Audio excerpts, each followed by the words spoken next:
Welcome to Preparing for the Unexpected. I'm not Alex Folix. I'm James Green. Alex, what's going on? Why am I on this side of the camera?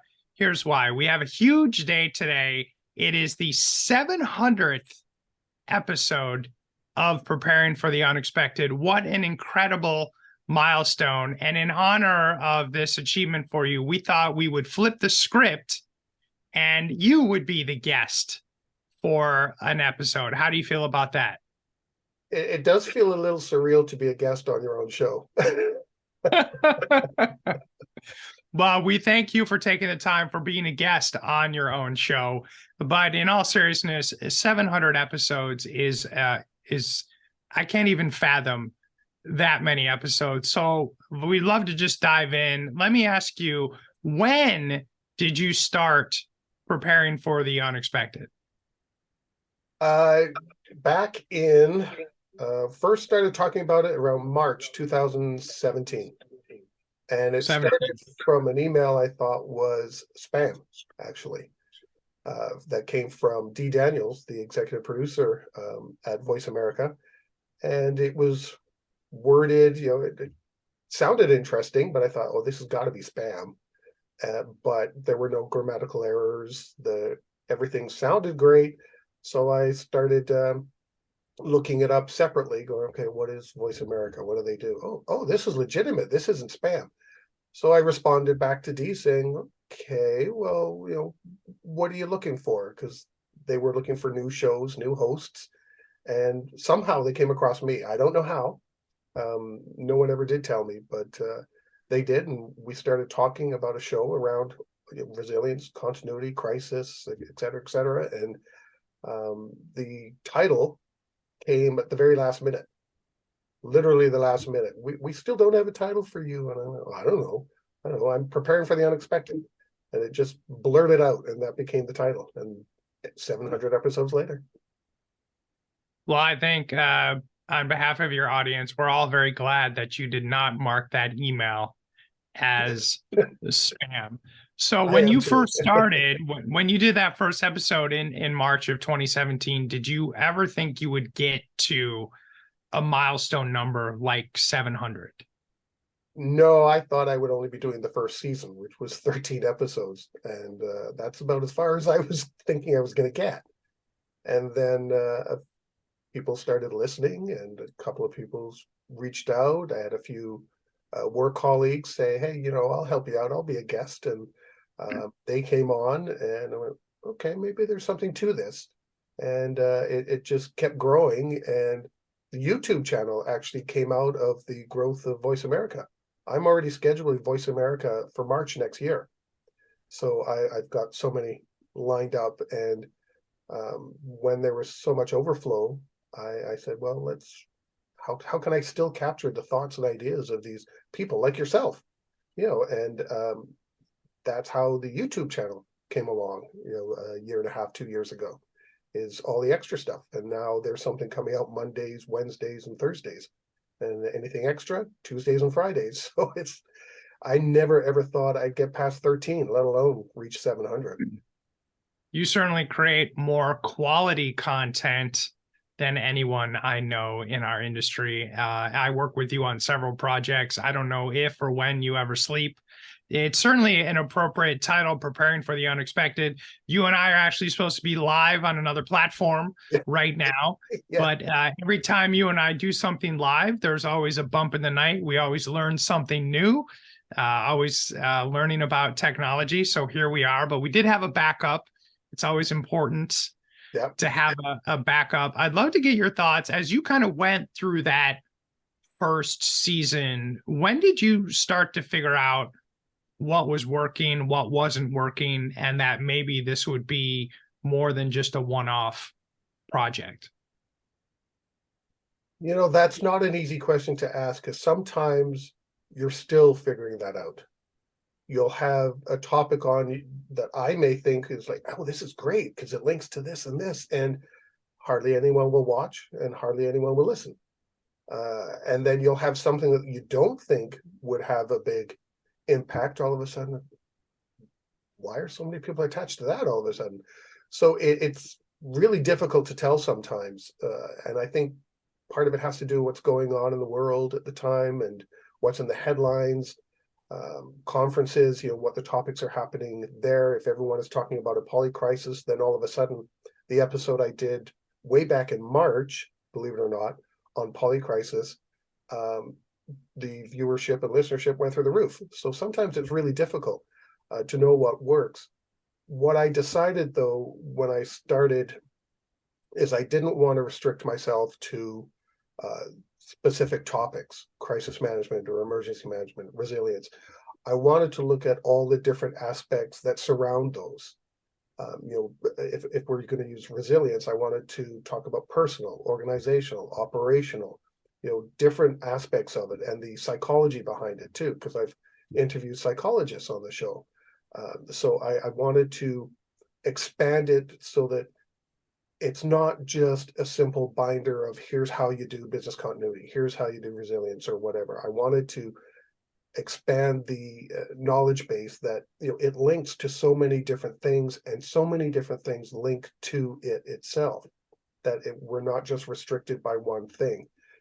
We can talk about a car, it's a 3-letter word, but there are thousands and thousands of pieces and components that make that up.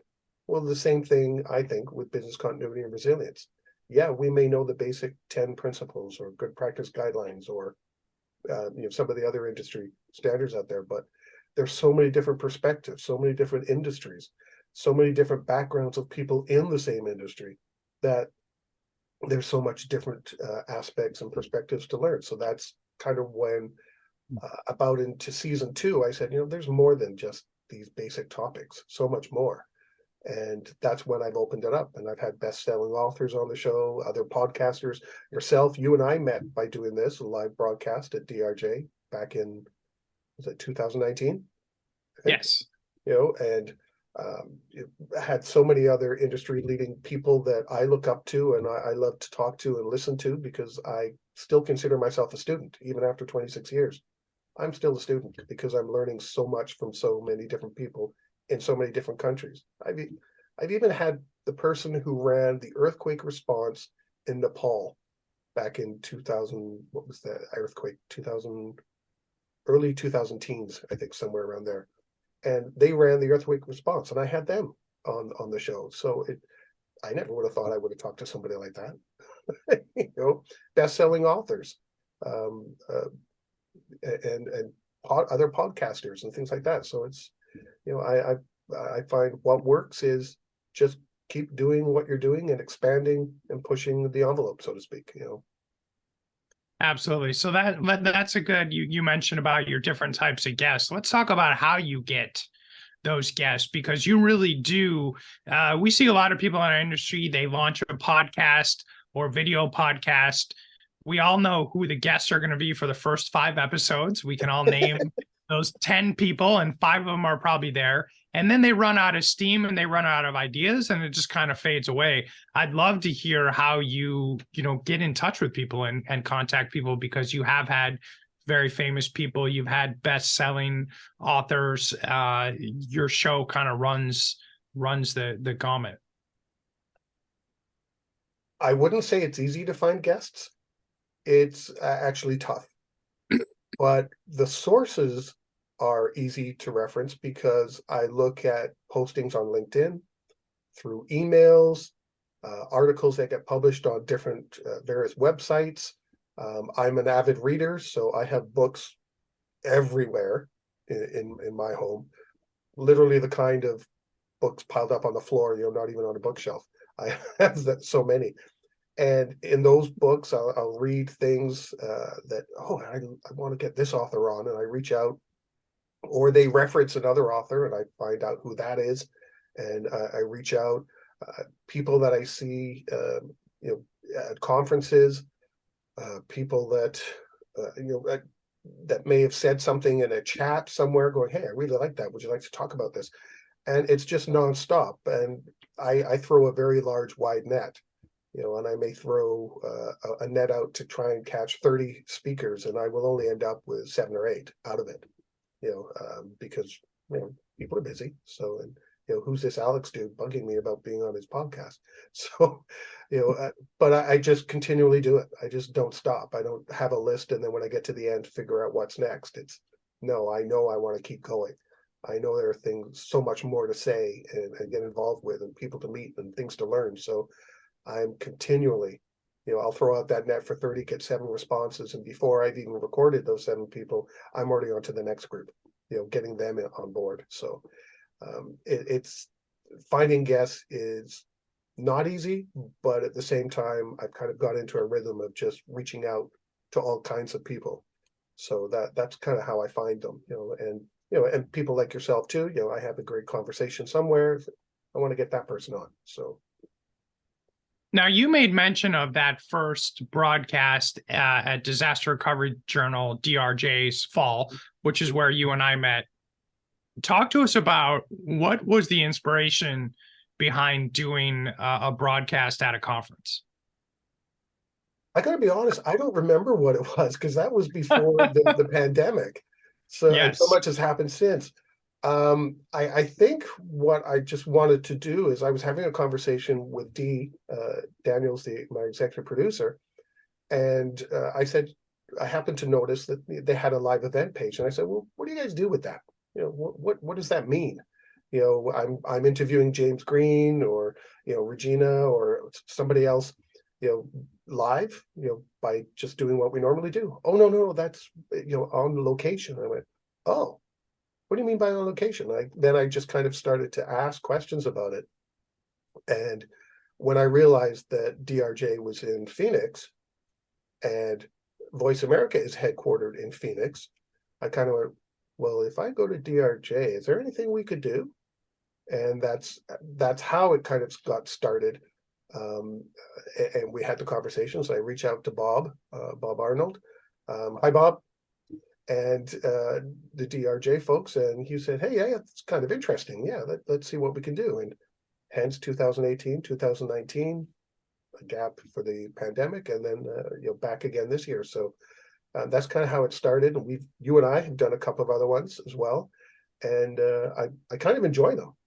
It's fun to sit there, and see everybody wandering around talking, and the vendors and people are coming by, and even when we're trying to record, and even instances where we do have an on-air sign and people kind of not notice that, oh, what's going on here? Well, we're live, and you just got on the mic. So, so that's how it started. It just simple. I noticed a live event on the Voice America page and went, what's that all about? Well, I'm glad you took that risk, because everyone knows I've ridden your coattails on that. You and I have done three now, I think, 3 live broadcasts together. I love them. They're a lot of fun. They are certainly controlled chaos with live guests, live speakers, live technicians, live. It's always something interesting. I had a great time this time recently in Phoenix with you. That was a lot of fun. And then my wife Lynette said the day afterwards was the quietest I've ever been since she has known me. So that's probably a win for my family. She's like, I don't think you've said 3 words all day. I was like, well, we were just on the air for 10 hours. I have nothing left to say. Yeah, I want to be quiet for a while. And you've seen That was between fun. those, you've seen me at my best and my worst when I start to lose it and panic. Yes, we've certainly had some memorable incidents, and so that's something I'd like to kind of delve further with you. Some of the memorable moments. You've done 700 episodes. You've done multiple live broadcasts in person. I'm sure there's been highlights and lowlights. Yeah. Let's start with some of the highlights. When you think back on those 700, what are the ones that stand out to you, either from the guest or what you guys talked about, or like as a milestone for you? A lot of the things that stand out for me are people that I hadn't met before, that I just reached out. We didn't have a planning conversation, nothing. I either read their book and just wanted to get them on the show, or came across an article or something. I knew nothing about them. And as you're having that conversation, because I like to just kind of ask questions as we go along, rather than here's questions, yes or no, what's your favorite color, those kind of things. Not a big fan of that. So getting to know some of these guests is what I really enjoy. The best part is because I don't know you to start with. And yet here we are doing an episode about a common topic that brought us together. So it gets really interesting as you peel back the onions, the layers of the onion, and you get to know that person and find out what makes them tick, and how you perceive things versus how they perceive things. And I always like to take the point, even if you're at the opposite end of the spectrum from what I think, I'm going to learn something from you, because no matter which direction we're coming from, we want to end up in the same place. So I like a lot of those episodes, and especially and things that I hadn't thought of before, like the I mentioned earlier having psychologists on, and I really like, when I was younger in high school, I was thinking of actually going into psychology and doing something like that. So having those conversations and understanding how people respond to disasters and how they contribute to them, either good or bad, I find really interesting. And I do remember, a couple of episodes where I barely said a word.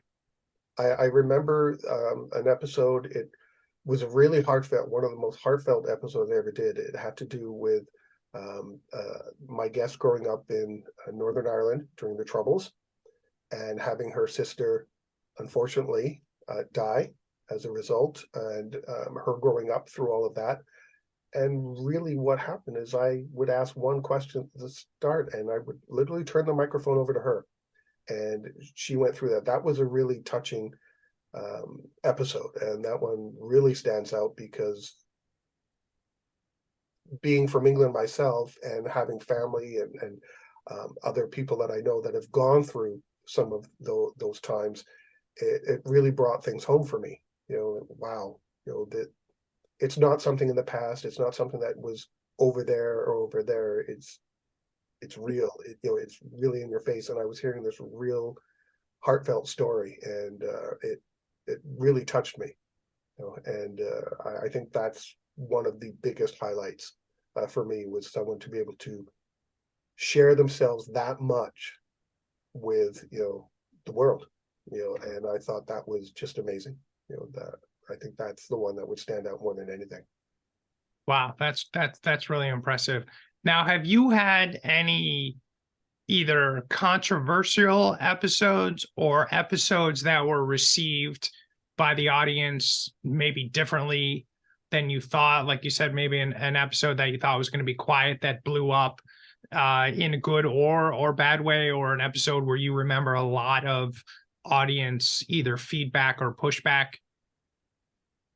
I haven't, believe it or not, I'm sure some people out there probably don't believe me, but I haven't had anything controversial.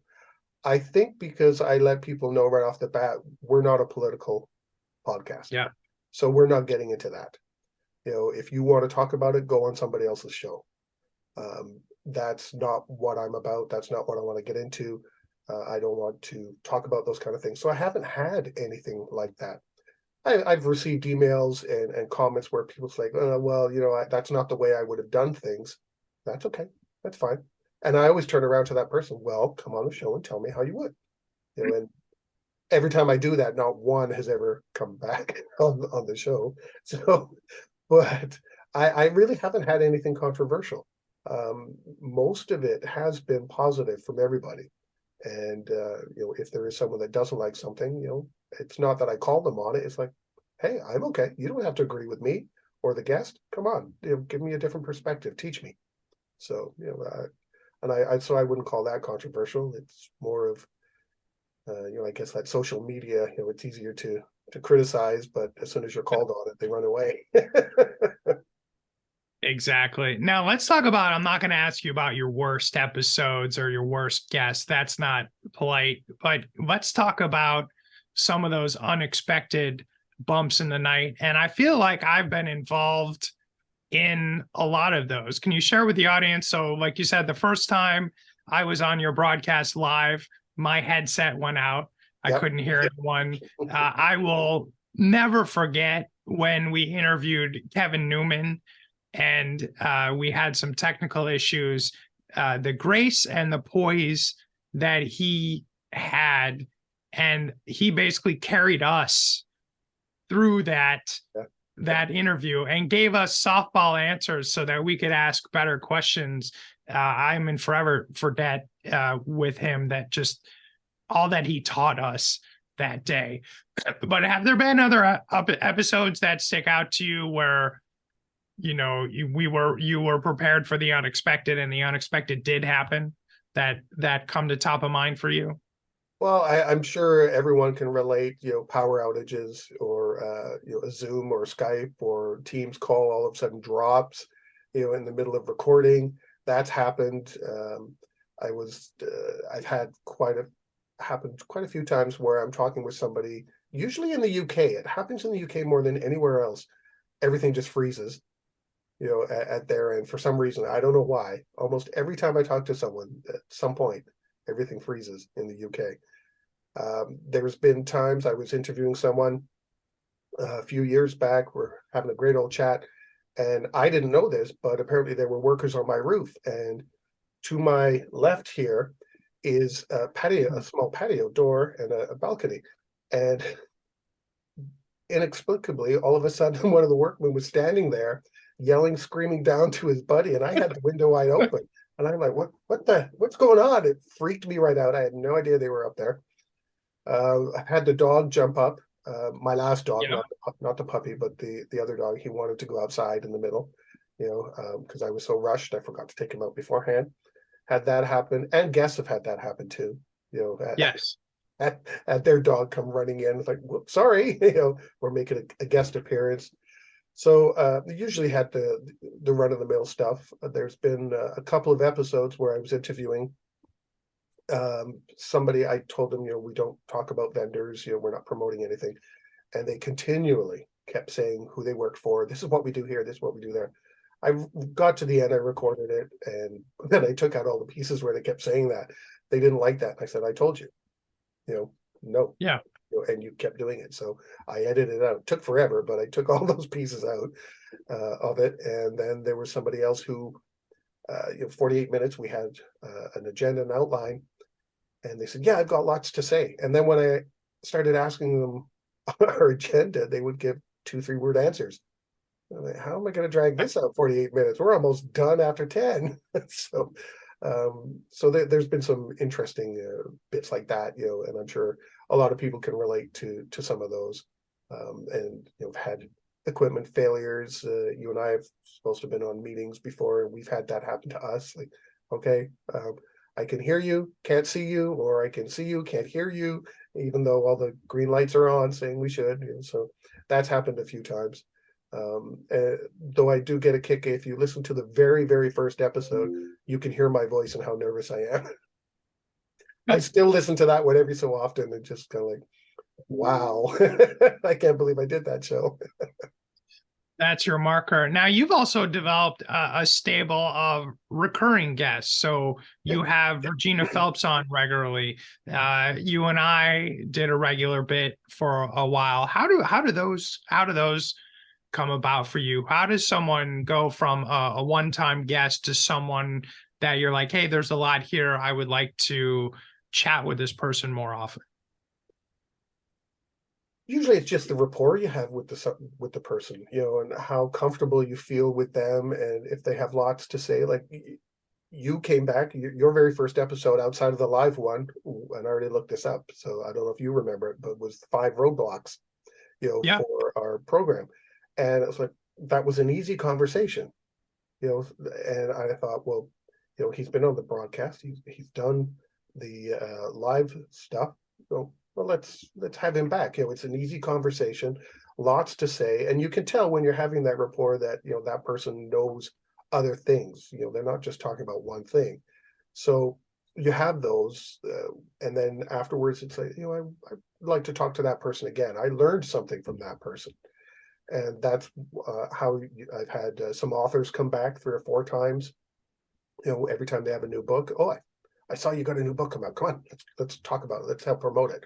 Because then you start building your connections and your team, and your network that way. So that's usually how it comes about. And or sometimes at the end, when you're closing down one show, someone will say, hey, I'd love to come back and talk to you about such and such. Well, great. Be careful what you ask for, because I'm writing that down and I will be reaching out. So, that's how it happens. Really, it's just natural. How well you get along. And I'm always happy to have people come back, because, there's more to share, different perspectives, like I said earlier. So, it just kind of happens naturally. Now, you've taken a lot of risks over the last 6 years, which is one of the things I love about you. So you started the Voice America show. You launched your YouTube channel. You did live broadcast, or doing live broadcasts. You purchased Speak and Spark, which I'm a fan of. Obviously, why do you think I it hope is? so. Why do you think you continue to take those kind of risks? A lot of people, when they get up to a certain number of episodes or franchises that they own or whatever, they just kind of play it safe. I feel like you're always looking to do something new and expand on what you're doing. Why do you think that is? I like to learn. And really, that's what it comes down to. I love to learn new things, whether I know anything about it or not. I like to learn. I like to be challenged. I have no problem. When I was younger, I used to be not, you know, not accepting of any kind of risks, but after a while, it's, if I'm not accepting of risk, I'm not moving. I'm just doing the same thing over and over again. So when I started to do that, and yeah, I tripped and fell, more times than I can count, and but I picked myself up, and it's like, well, that's fine, learn from that, and or don't do it again, and move forward. And I find the more times I did that, the happier I was becoming, and a better person, more well-rounded, getting older, so wiser as well. And when these opportunities come up, it's, well, let's try it. What's the worst thing that's going to happen? I fail? Oh well, whoop you do. I'm not afraid of failure, and that's kind of what drives me. Learn and not be afraid of failing. I have no, if someone doesn't like the show or anything that I'm doing, well, no sweat off my nose. That's your issue. It's not mine. So just keep going, and learning new things. And I know you and I have talked about things in the future as well, which I won't get into here because we haven't done them yet. But and it's like, yeah, I'm looking forward to. I can't wait to sink my teeth into some of these other things too. So, and I just want to keep growing, and learn. Life is for the living, not for the standing still. So. Absolutely. So standing here at 700 episodes, like I said, that's a huge milestone. We see a lot of shows and podcasts that go 7, 8, 9, and then that's kind of it. What does the future hold for preparing for the unexpected? Where would you, we talk in 5 years or 3 years, where do you want to be? I want to take this on the road more often. Do more live broadcasts. I will continue doing the Voice America stuff for years to come. Expand the YouTube channel. I already have an idea for something else. I just have to figure out how to get that coordinated properly. But there's something else on the YouTube channel that will come forward eventually. Obviously, continue finding guests, continue meeting new people, and taking more risks and learning more things. I don't plan on slowing down anytime soon. The next milestone is 800, but now that we're at 700, I'm kind of looking at 1,000. And I'm a firm believer, if I'm doing what I enjoy and I continue to do what I enjoy, the rewards will come after. If I go after the reward right off the bat, yeah, I'm going to be pretty see-through. People are going to know that he's just doing it for this. Just doing it for that. I'm doing it because I enjoy it and I love it. And I don't want people to suffer through disasters or crises or in their lives when there are things out there that can help us. And that's what drives me. That's my goal. And that's why I'm going to keep doing what I do. So I've shared with you my goal for you that the 1,000th episode of Preparing for the Unexpected, I think, should be live in person with an audience. Can we get you to commit to that? Oh yeah, sure. Okay. I commit to that Excellent. easily. Excellent. We've got that on tape. I'm gonna pull that out and be like, remember you said we're gonna do this live in person with an audience. So very exciting. Alex, any final thoughts about your 700th episode or being on the other or maybe wrong side of the camera today? Well, I do. I can empathize with all the people that I ask questions of now. There's been a lot of them. So now I understand how you might felt on the other side of the microphone. But my biggest thanks is to everyone that has contributed. Let's face it, I wouldn't be here if it wasn't for all the guests, and if it wasn't for all the people that listen or watch, and contribute. Because you're not just contributing to prepare for the unexpected, you're contributing to me. And I cannot thank people enough for that. All the guests and all the listeners, and, including yourself, you're a part of that too. I'm here because of you guys, and I enjoy this because of all of you guys. And that means a lot to me. I don't take that for granted at all. And I hope to continue to learn from everybody and keep doing that, and of course the crew at Voice America who wrote that very first email that I thought was a spam.